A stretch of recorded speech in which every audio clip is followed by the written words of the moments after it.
अजितदादांचं निधन झालं त्याच फ्लाईटमध्ये फ्लाईट अटेंडंट म्हणून काम करणारी पिंकी माळी देखील उपस्थित होती।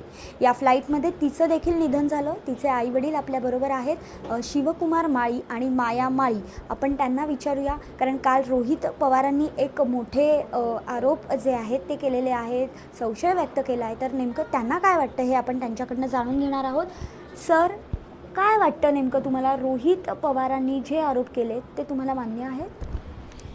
मी त्यांच्या रोहितदादा पवारच्या मताशी सहमत आहे की जे कुछ उघड करतायत ते हे डोळ्यासमोर येतोय। कारण की आज 14 दिवस झाले, इन्क्वायरी कुठल्या बेसवर चालू आहे, एवढा स्लो पोझिशनवर।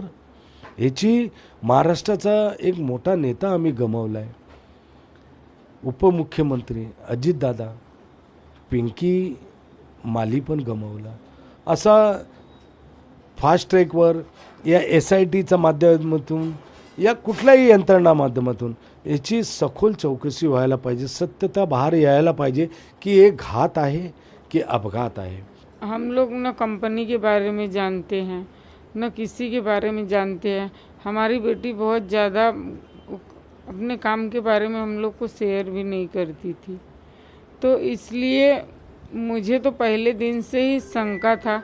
पायलट बदली हुआ, उनका PA नहीं गया, फ्लाइट बदली हुआ। फ्लाइट सूरत से आई थी, वो फ्लाइट एक दिन पहले सूरत से आई थी। क्यों आई थी?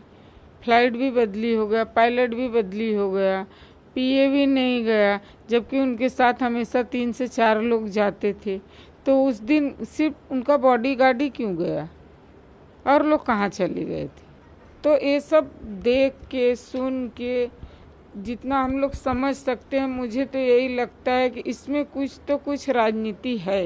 ही चौकशी फास्ट ट्रॅकवर होणं गरजेचं असल्याची मागणी देखील ते करताना पाहायला मिळतात। व्हिडिओ जर्नलिस्ट अनिकेतसह मी भाग्यश्री प्रधान आचार्य, लोकशाही मराठी, मुंबई।